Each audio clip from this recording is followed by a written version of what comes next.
There's a great line that says that everybody wants to be a matador until they are in the ring facing a 2,000-pound bull and they realize all they actually wanted was to wear a cool hat, tight pants, and wave a cape while the crowd roars.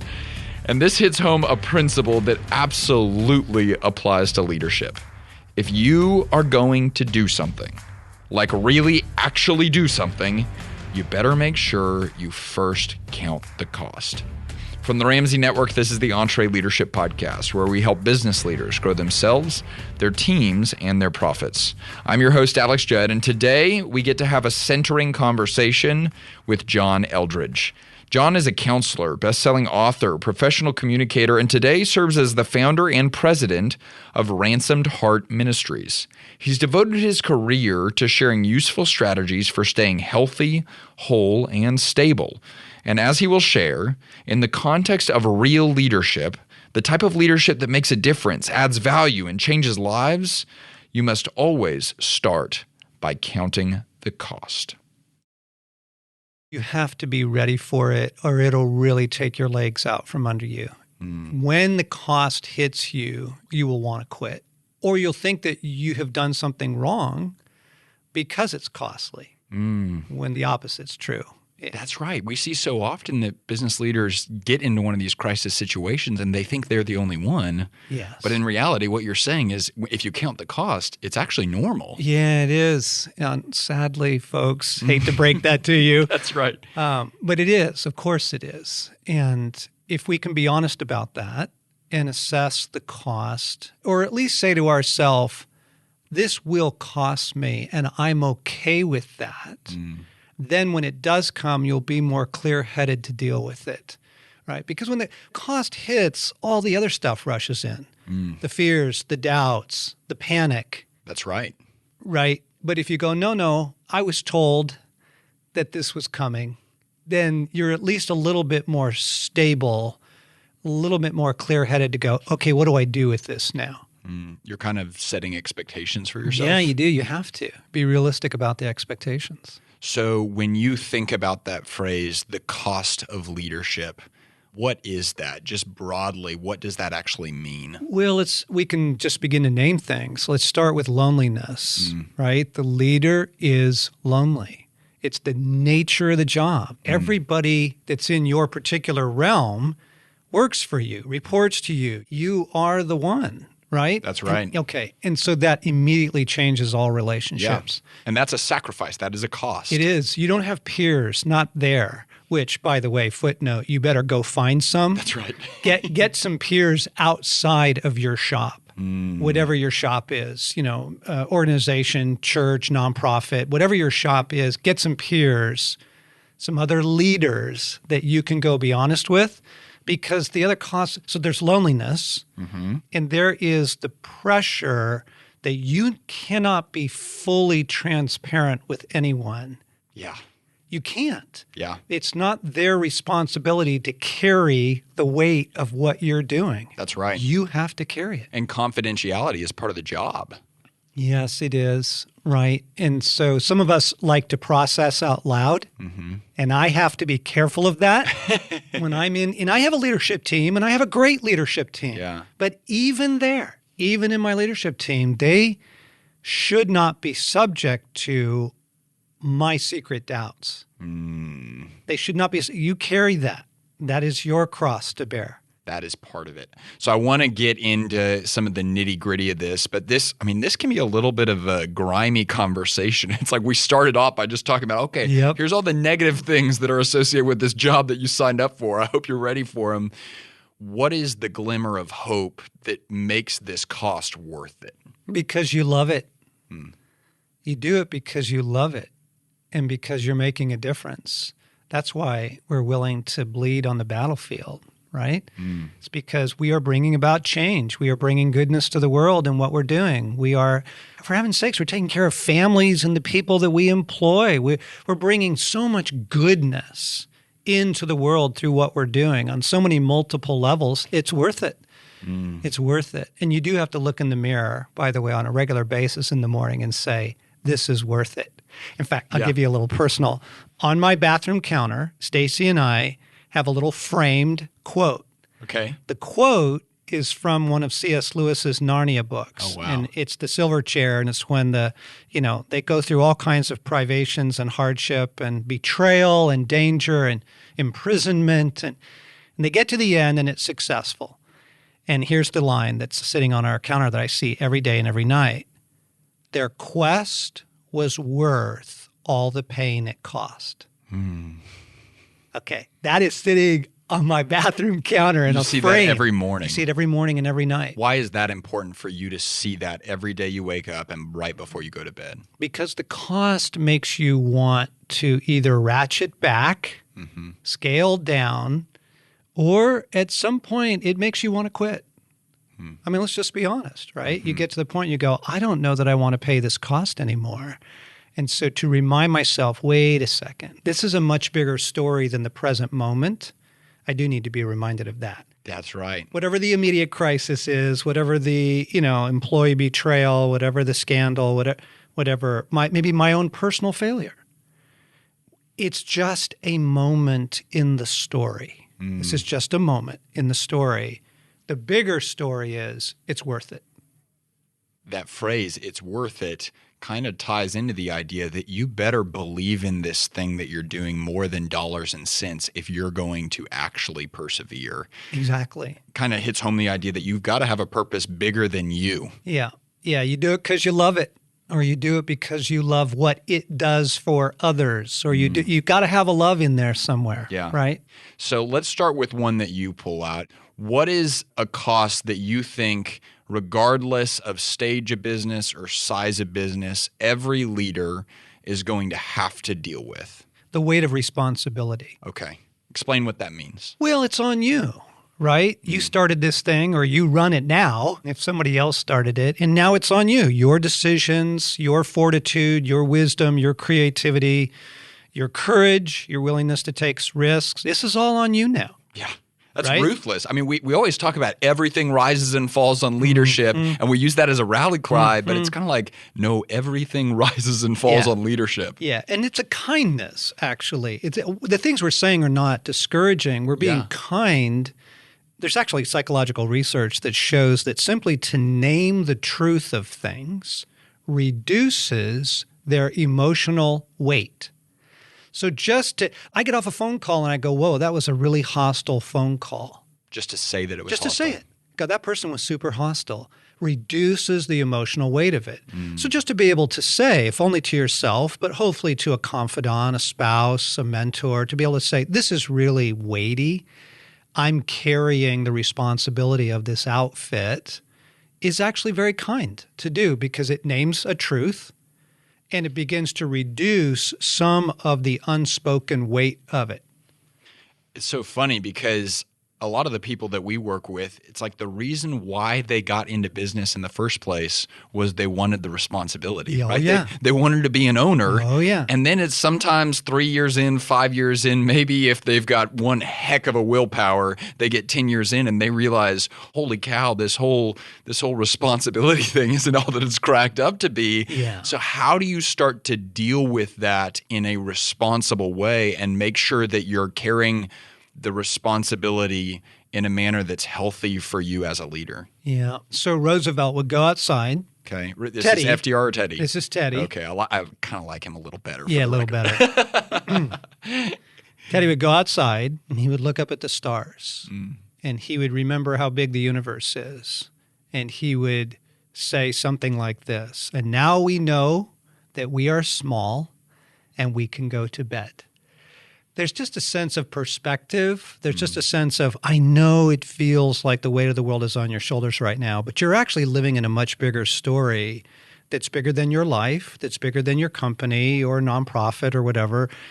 It's much bigger than you, and it actually doesn't finally rest on you. If you have any belief in someone out there, That's right. who is carrying all things, someone who is kind, then you can let it go. And you are actually going to need to let it go. Again, there's just tons of research on this. You have to have a point in your day and in your week where you let it all go. What does that practically look like to let it go? So we were not sleeping well because of, Stacy and I lead an organization of 19 employees, and we have a global outreach, and it's, It's a lot of responsibility. It's a lot of responsibility. Most of my decisions feel very weighty because they're either affecting the lives of my employees or they're affecting huge impacts somewhere in the world that we're doing. At bedtime, we realized in order to sleep tonight, I have to let this go. And so we just say in our bedtime prayers, God, I give all this to you. I give everyone and everything to you. I just name it out loud. And then sometimes I have to get very specific. That email I shouldn't have sent, right? Yeah. That person that I want to completely ream right now. That's right. And I can't do it. I can't do it. A good leader wouldn't do that right now. Like, I give it to you. I just got to release it right now. I can't carry this stuff. Learning actually to detach is a wonderful maturity that most people have not been told is okay.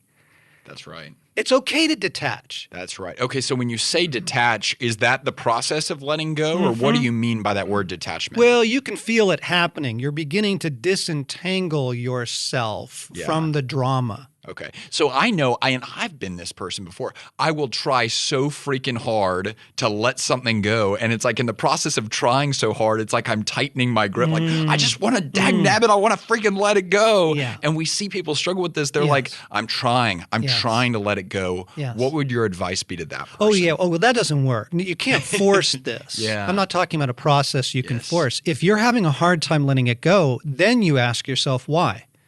What does this mean to you? Name it out loud. Again, say it out loud. Because if I don't handle this employee well, people won't think well of me. Oh, so now this is actually about what people think of you. You're getting to the source. Yeah, get down to the source of it, right? There's the emotion or the drama or the trauma, and then there's what's behind it. Get to what's behind it, and then you'll go, oh, that's why I can't let it go, because I feel guilty. Or that's why I can't let it go, because I feel afraid. Right. And now you're down in the goods. That's right. That's right. That's where it's happening here. I would imagine you have coincided with a lot of people in your work that have buckled or been crippled by the weight of responsibility. Yes, too many. What is the common thread between those people? They don't take care of their soul. They don't take care of their soul. Okay, the word soul is not a word that we use on this podcast a ton. It's this weird thing. Like, we all know there's a soul. We all agree with it. And I couldn't tell you what it is. It's the source of your happiness. It's the source of your joy. It's the source of your interests, all your hobbies, all the particular things you like to read, watch, eat, drink, do, not do. That's your soul expressing itself. What you do in your free time, what you do on vacation, why you choose the places to vacation that you do, that's all an expression of your soul. You're not just a physical being, right? You're a creative, courageous, thoughtful, introspective, passionate being. That's your soul. The thing is, the pace of life right now is absolutely insane. That's right. And it doesn't allow people to care for their souls. So all the famous blow-ups, all the celebrity scandals, all the entertainers, the politicians. Oh my goodness, I just heard the tragedy there. The political suicides in Europe. High-level leaders taking their lives. Well, they're buckling under real pressure. Yeah. And it's because they're not taking care of their soul. And what do I mean by that? I mean, when do you rest? Do you take a day off? You have to take a day off. Is it Saturday? Is it Sunday? Is it Tuesday? You have to take a day off, gang.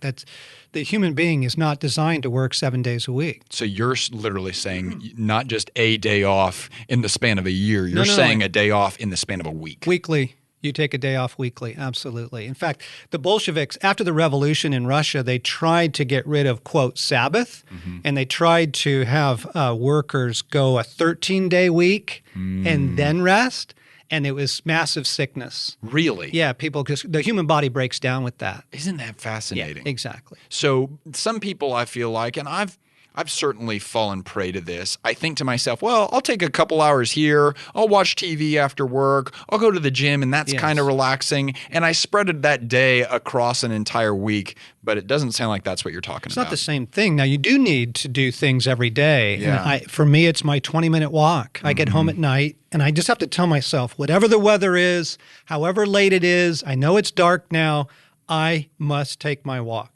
because it cares for my soul, because I seem to be able to let things go as I'm walking. And I'm a better person. I'm a better husband when I come back from that. Okay, so you got to have your daily. But here's another secret to leadership, though, on why you are choosing to rest, because what you require of yourself, you will require of everyone else. Oh, that's so good, John. This is really a secret here of humanity. The way you treat your own humanity is the way you will treat everyone else's. And you can say, oh, no, that's not true. You know, I'm ruthless on myself, but I'm very kind towards everyone else. But they pick it up. The thing is, they see the model. They see the example that you're setting. And I'm a driven guy. And I am a perfectionist. And it began to really harm the people around me because I didn't realize that I was putting all those expectations on them. I have one pace. Yes. And my pace is fast. That's just it. And so if people are going to work with you, the expectation that they feel, whether you've stated it or not, is John moves fast, so I move fast. I made the whole pace of the organization fast.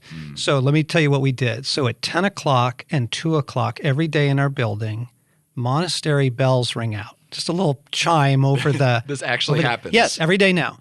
Everybody knows 60 seconds, everybody stops.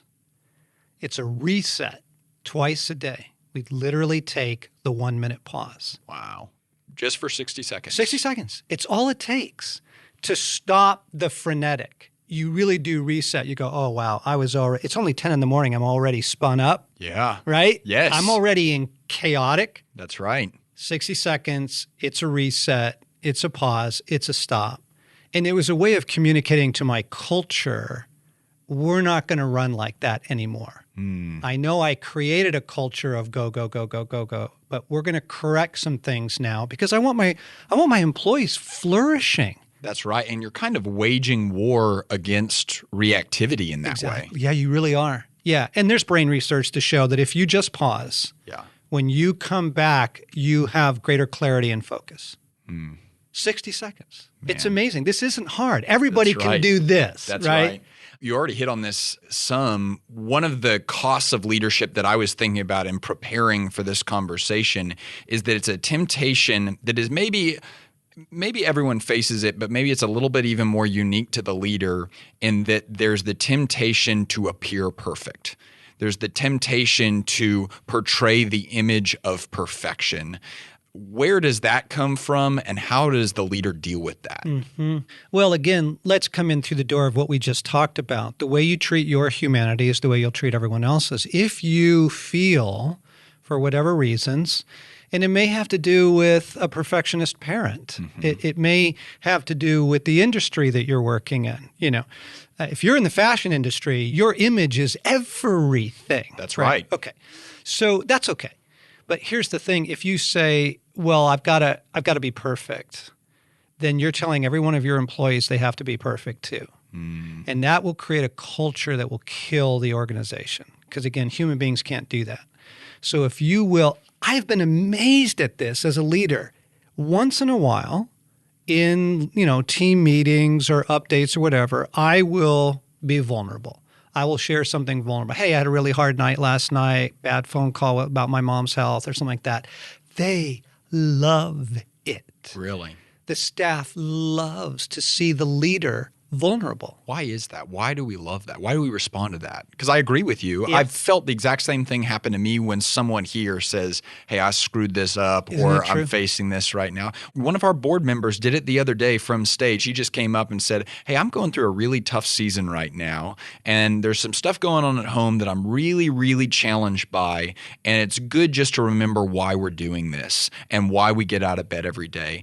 And I'll tell you, almost instantly, I trusted that person more. Yeah. So what is happening inside me that makes me trust him more in that moment? Yeah, because you realize they're human. And it's the humanity of people that causes us to love them, right? We don't love robots. We love people. Yeah. Right? And we don't love machines. We love people. And so when people get to be human again and act human again, your trust factor goes up. But it also takes the pressure off of me. Part of the reason that you love them, actually, the reaction that you're having is, oh, thank God, I get to be human too. You're giving me permission. Exactly. Yeah. I think we can all hear that. And at the same time, we still have this urge. I want to appear excellent, though. I want to appear. Okay, I yeah. want to portray this image. So how do you confront that, or what is that inside of us? Okay, gang. Let's be honest, everybody. Let's be honest about why we are leaders or want to be leaders. We want to be loved, and we want to be admired, and that's okay. Those are very human needs. Everybody has the need to be loved. Everybody has the need to be admired. But if you're not honest about how much that is fueling your decisions, you won't be a good leader. Because there are people that need confronting, and you're not confronting them because you want to be loved and admired. That's right. Right? Oh man, you are just staring us dead in the eyes right now, John. Yeah. And then there's progress goals and thresholds that we're trying to get to, and we're pushing ourselves and the company to get there because we want to be loved and admired. And there's probably better angels of your nature that are calling you to a higher purpose as well, but we'd be foolish not to recognize. Yes. If you'll be honest about your motives, you'll be a better leader. And so that's why we strive for perfectionism, because we want to be loved. Yeah, exactly. Yeah, and admired. Yeah, we want people to think we're amazing. And it's okay to admit that. That's right. Let's admit that, That's right. Okay, so you admit it, and then what do you do with that? Well, I choose for that not to be the motive by which I'm making this decision or by which I'm living this week. Or, I go, okay, well, there it is again. I want to be loved and I want to be amazing. But that's not really why I'm doing this. Yeah. I'm doing this because I care about it. I'm doing this because I believe in it. I reset. It's just, you got to be honest about your motives, gang. That's so good. How does a person accurately assess their motives? Well, fear is a good one. When fear is presenting itself, you ask, why? Anger is another. Yeah. Anger is really helpful. Don't just immediately say, oh, I shouldn't do that. I shouldn't be angry. No. Ask yourself, why are you angry? Why are you angry? What's behind that? There is a phrase that's become almost comical in our shop. And it goes like this. What's that about? What's that about? And we will let each other ask that question. The anger shows up and somebody goes, whoa, what's that about? Because you're looking behind it. You're looking behind it. And you go, well, I'm angry because you don't think I'm amazing right now. All right. Yeah. Right?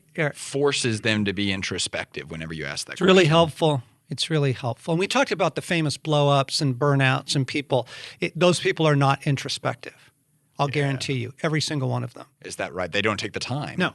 They live on the surface of life, and they are not paying attention to their inner world. And then their inner world is going to come back and bite you in an addiction, in an affair, in something. You can't ignore your inner world. You can't evade it. You can't. One of the other costs that we see all the time people struggle with is that the bigger the organization gets, the bigger problems that exist in the organization, and the harder the decision, the more likely it is to be put on the leader's desk. Yeah. Right? And so you get to this spot where it's like every decision that you're having to make, it seems like, is just really, really difficult. And you're faced with this analysis paralysis, and you know that there are high stakes to every decision that you make that are going to impact people's lives. And that's the cost of doing business. Yep. How do you deal with that decision-making power to make sure that you have the wisdom and discernment to decide correctly? Well, two things. Wisdom comes from humility. And so you want to make sure that you are taking a humble posture towards these things. Arrogance, pride, haughtiness, hot-headedness will not help you make good decisions. It just doesn't. It gets in the way every single time, right? But also, I hope that you are not making those decisions entirely alone. That's right. Right? Yeah. Either on a human level or on a spiritual level. I hope that there is someone you are turning to, right? And that I think that, I'll just put my cards on the table. If you were to come into the way decisions are made in our organization at a high level, you would see a lot of prayer. Is that right? Yep. It's humility. Why is that so necessary for you? Because I am not that smart. I'm just not that smart. And there's so many variables and timing and scalability and all. There's just too many variables in any decision. Humility says, I need help, so I pray. If you have those big decisions and you know you need to make them and you want to have people that are in the boat with you, but you struggle to trust people, how do you deal with that? There's a reason you don't trust people. Most people are not trustworthy. So, is that you feel that way? Oh, let's just be honest. Come on. Yeah. I love your honesty, John. Call it like it is. The human race is profoundly broken. People are very messed up, starting from their childhoods. And so you're not wrong to feel like there are very few people you can trust. That's not a paranoid view of the universe. That's a realistic one. Yeah. But you do need to cultivate a couple people you can trust. And I hope that your leadership model is not empirical or emperor, right? That you better have a leadership team. That's right. That gets to speak into your life. It's absolutely critical. And one of the questions I'm able to connect a lot of the dots in this conversation. One of the questions I will ask my leadership team on a regular basis is, how is the culture doing? How's our culture? How's our corporate culture? Because I know I set the corporate culture without being aware of it. Yeah. Pace of life, demands, perfectionism, that kind of thing. So the things that are wrong with it means you're probably not going to see them as easily as they can. Yeah, it's my blind spot, of course. Exactly. It's my blind spot. Or risks I'm not willing to take or not aware of. You see what I'm saying? Yeah. So I've got a leadership team that has permission to speak into my life and permission to speak into the culture and say, hey, we're not healthy right now, and here's why, right? Well, also, I need that leadership team's help in most of my decision-making. Now, some final decisions, the maxim is there are many opinions in one vote, right? Yeah, there are many that's opinions in one vote in the leadership team. Eventually, it does come down to me. And I will ask everyone's opinion, and I will save mine for last. By the way, I never go first, because then I've already shut the conversation down. Go last, always go last, and ask, what do you think? What do you think? What do you think we ought to do? Go around the table, get the input, assess it honestly, and then share what you personally think last, right? So that people feel permission to speak, and then at least you're not making the decision alone. The thing that you highlighted there that I think is really good, you are informed, you're being wise, you're being humble, but you are making the decision. Yep. And I've been part of organizations before where decision by committee is the norm. And what you realize is that it's really not a courageous or democratic thing. It's essentially no one wants to take full responsibility for this, so we're just going to call it the committee's decision. Yeah, that's cowardice. Okay, that's BS. You can run a health food store like that. You can't run much else. Hey, there's some people that listen to this that run health stores, John. Actually, I used to work in one and love them very much. I'm a very crunchy eater, but you know what I'm saying? That sort of co-op, laid back. And we think we're being a good person when we do it. Yes. But it's actually evading responsibility. There are many opinions and one vote. Okay, you take in all opinions, but ultimately you do need to lead. And you know what? I'm trying to figure out what is it that we're tiptoeing around here, and I think I can name it now. Oh, good. If you are not prepared for colossal failure, you probably shouldn't be leading. Okay, you're going to have to go into that stuff. Golly. Well, because what's the paralysis? What's the perfectionism? What is it that we are so deeply trying to avoid? And I think it's some level of failure, right? We are scared of some level of failure. Terrified. Right? But gang, like, you won't be a good leader if you are not capable as a human being of not being devastated by failure. You have to be an intact human being. That failure is not the verdict on you. It's not the verdict on your place in the universe. It's not even the verdict on your leadership. That maturity will free you then to not be paralyzed by things, by employee crises, by betrayals, by scandals, by bad press. But you just go, we can handle this. We can weather this. We can weather this.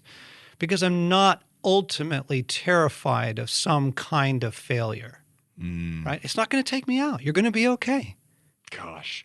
What are practical disciplines that leaders can engage in to build that muscle so that the fear of failure isn't driving their leadership? Yeah, fail small. Ooh, that's good. Fail small. Just start with some small things that you just, let yourself make bad decisions on small matters, right? And realize that, the world didn't fall apart. And it's kind of just like actually make some decisions, because in the process of making decisions, exactly. you'll make some bad ones. You'll make some bad ones. Yeah. Yeah, that's okay. Try some things. Take some risks. Do some new things on a small scale. But what you're saying, though, is you have to be willing to own that it was a failure. Yeah. And that it isn't about you. Okay, that's another thing that we've kind of maybe been circling around a little bit that I wasn't thinking about before this conversation, but maybe it's a temptation for the leader more than other people to root their identity in their work. Maybe. That's right.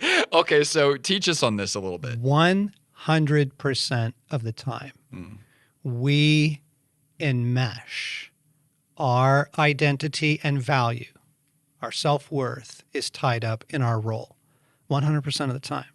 You got to begin to disentangle that. You really do. And so again, first to name it. Yeah. Be honest about it. Yeah. Right? This is really cool. I had someone show up to one of our mastermind calls the other day. It was a business owner. I think they had a team of like 25 people, and they had just experienced a pretty big blow. And they started the conversation by saying, I think I'm in a really bad spot right now because I'm equating our success in this area to my personal identity. Yeah, there you go. They named it. Yeah, there you go. It's beautiful. That's the first step. It's very, very powerful. Get out a piece of paper when you have an hour of clear time. So this is probably on your weekend, okay? Get out a piece of paper and fill in the blanks. I am loved when. Just start answering that for yourself. I am loved when I perform. I am loved when other people are doing. You'll be amazed what comes out on this piece of paper. It will be very, very revealing to you. I am loved when, and I am a success when. I am loved and I am successful when. And then let yourself look at that and see how fragile that is. I'm loved when people like me. Gadzooks. Like you, I'm screwed. Yeah, that's just not going to happen every day. Yeah. That's a roll of the dice. So you have to have your identity and your selfhood and your value rooted in God. You have to, in something stable, in something unchanging, and not the climate of the world. It seems like a lot of times we are confronted by the reality that our identity is enmeshed with our work whenever we hit a rock bottom moment or a really tough problem or issue. Of course. Is there a way that we can do preventative care? And maybe it's some of the things you've already talked about, but how can we make sure we're accurately evaluating and assessing how we're doing in this area before that rock bottom moment comes? Yeah, and I do want to say all those rock bottom, I will answer that, but Yes. I want to say all those rock bottom moments are gifts. They're absolute gifts because it is in the weeds that you really do, this stuff really does come out. Okay. Yeah. You didn't realize how much your worth was tied up in that project or how much you wanted people to like you until it happens. That's the value of the weeds. Yeah, it is. It is. Okay. So those things are, do the good work down there, right? But preventative, I would say on a regular basis, you should ask yourself the question, can I walk away from this tomorrow? Can I walk away from this tomorrow and be well? Because if you can't, you're enmeshed. If you can't, you're already tied up in this thing. So you got to disentangle again till you get your soul to the place that you can say, you know what, I could. I'd be sad. I'd be disappointed. I'd miss my work. But no, I could do that. I could walk away tomorrow. I'm okay with that. Is that where you're at right now with your business? Yes.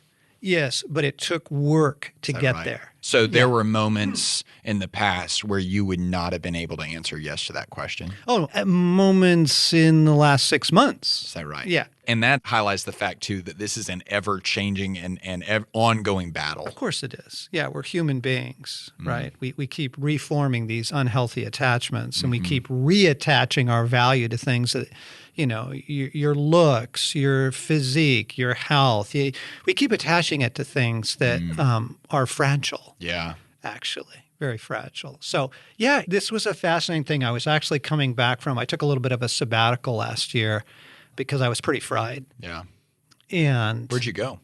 We went to Ireland. Oh, amazing. Oh, it was wonderful. That sounds incredible. Yeah, Stace and I had the best time. Lots of time outside? Well, the thing is, lots of time doing nothing. This is really important. You talked to our team about this morning. Yeah, you need to do nothing. And so naps, walks, reading, Scrabble, like simple. It wasn't go, go, go. Because you can't, if you vacation at the pace that you work, it's not vacation. Oh, John, right? You're accusing me right now. What the heck, man? Yeah. Well, I'm an adrenaline junkie, so much less vacation faster than you work. These are all lessons hard learned by mistake. Yes. So was that trip to Ireland disentangling for you? It was massively disentangling. Part of it was we realized we actually had to get out of the country in order to disentangle from our organization. We're just too available, you know, and there's something psychologically about I am out of the country, I'm unavailable. That worked. It worked for us, and we really were able to rest. But as we were coming back, I was doing some prayerful reflection. And I was a little bit apprehensive, to be honest, about coming back. And I prayed, and here's what I heard. I heard that this is not your life, the company that I work in, Ransomed Heart, that I formed, that I built, that I'm the president of. Here's what I heard. This is not your life. This is where you serve. And I'm like, no, it's not. This is my life. I have you made pushed this. Against it. Oh, I was exposed immediately. I'm like, that. Honestly, that's so good for me to hear that Pastor John Eldredge heard that this is where you're serving. You're like, no, this is my life. Yeah. What the heck? Oh, I've made this my life. Yeah, I have made this my life. It was fairly shocking to realize, of course, that's true. This isn't my life. My life is my life. This is where I serve. And so now that is taped to my desk. This is where I serve. That word serve, there is so much richness in that word with regard to how it reframes the way we view our work. And we have people on every piece of the faith spectrum that listen to this podcast, and we're super grateful for that. And we never want to press our faith on anyone. We are clear about what we believe, but we're never going to tell them they have to believe that as well to be a part of this community, and we're super grateful that they listen. With that context in mind, why is it so important that we as human beings have something to serve? Your soul is a beautiful thing, but it's actually very small. And when you try and make your story the story, it will all crush in on you. It's just not big enough. It's why we love going to movies. Why do people love movies? Right? It's a global phenomenon. We love stories. People love novels. You get swept away. You get swept away because you get called into something that is bigger than you, right? You see a bigger story, somebody else's story, right? And so it's really critical. The whole serve thing is coming out of the mindset that I am not the center of the universe. I am a participant in the human drama, but I'm actually not the center of it. It's embarrassing how often I have to remind myself of that, you know, because my little dramas begin to feel like the drama. There is no other story. You know, everything revolves around this. Yeah. And it also has to do with things we were talking about earlier about that your identity, your security, your selfhood are rooted in something other than your work. And then you're able to serve there. right? But if you've attached all that stuff to your work, oh man, then you are demanding that your work provide for you identity, security, love, affirmation, validation of your existence. Yeah. That's so powerful. And I love that idea of being a part of a story that is bigger than you. Yeah, exactly. You are not the story. We long for that. We dreamed about it as kids, right? It's why we love fairy tales and all those stories we loved as kids, because we got to imagine being – this is the Star Wars phenomenon, by the way. Yeah, that's right. The whole Star Wars is not an extraordinary piece of literature. Okay, it's not. Now I adore it, so I can say that, and I'm in all of it. All right, but it's not. What is it? Oh, it is because we get to imagine being part of something really big. Okay, so talk to the owner of the HVAC shop. That's like, I've got 15 team members. We're just fixing people's air conditionings. This doesn't feel like something big. This doesn't feel like something massive that is contributing to the universe. What would you say to that person? Begin to look at what would happen if you shut everything down tomorrow. First off, those 15 families would be out of work, and that's significant. So you actually are providing a great deal of good right there, right? And then you think of the services that you're providing for your customers, and they would be out of that, you know. And now, they could go find someone else, but they couldn't find you in the way you do it, right? And then you look at your own family, and you look at your own world, and you go, wow, if I shut all this down, what would happen to us? And you begin to see there's a lot of goodness that's attached to this HVAC shop. There's a lot of important things. And then you've got to bring in the human touch, because it isn't just that you go in and you fix somebody's furnace. It's the interactions that you have with them. It's the way that you honor their humanity. It's the compassion with which you listen to their story, the human interactions, right? You probably should go watch It's a Wonderful Life again. That's right. That's right. That's so good. It would probably do you good. Yeah, no kidding. Yeah. Just to remember and to reconnect to the fact that the value of serving one life is really, really important. But what's so cool about this is it's kind of this dichotomy is that doesn't make you the universe, but it is no less very, very important to you participating in this story. You have a part to play. How awesome is that? We get to be part of a really big story. It's awesome. If you're in a counseling session with a leader and you're having these discussions with them and they start to look at this mountain of cost and they just start to say, I don't know if I want to do this. I haven't really thought through the cost of leadership as clearly as we've discussed it today. What do you tell that person? Well, first off, I give permission to say, that's okay. Maybe you should quit. Because if you don't have permission to make other moves, if you don't have permission, you're going to be deeply bound. Eventually, you're going to resent it, actually. You'll end up resenting the people that work for you or your customers. You'll end up resenting the whole thing. So you have to have permission. We see people all the time that I've heard someone use the phrase, I feel trapped by the thing I created. Exactly. Yeah. You don't want to build a house you don't want to live in, by the way. So you have to have permission to leave. Go do something else. You have to have that permission.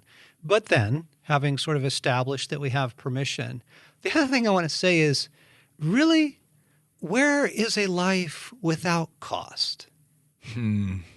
What exactly do you think it is you're going to go do that doesn't have cost to it? Gosh, yes. Right? That's right. But so much of the discourse today is go do what your feelings tell you to do. Go do what makes you happy. Go do what's convenient. But what you're saying is that the value actually comes from the cost. It really does. It's like marriage.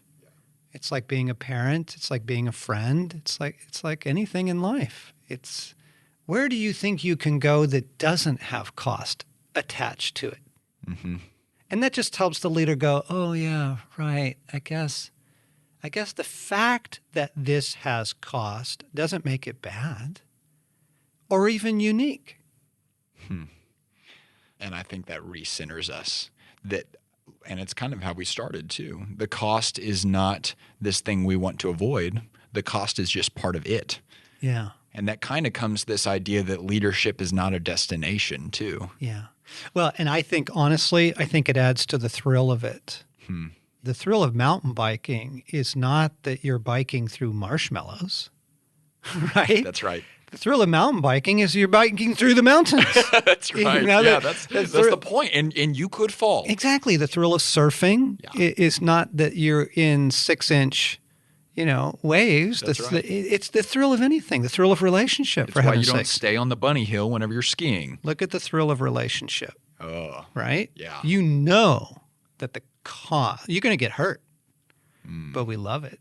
Right? That's right. I would say this. Because when the story of your life is told, you want a really good story told. That's why. When the story of your life is told, you want a really good story told. And part of that is he was willing to bear the cost. She was willing to bear the cost of loving, living, leading, trying, risking, building. They were willing to do that. That's a good story. We don't need another question. That's a killer way to end it, John. Personally, I'm thankful for the way you've impacted my life, but I'm also beyond grateful for your investment into our audience today, for playing all out, for telling us like it is, and for bringing so much truth to this conversation. So thanks so much, John. Oh, you're welcome. It's been a joy. John made a pretty compelling case that there absolutely is a cost to leadership.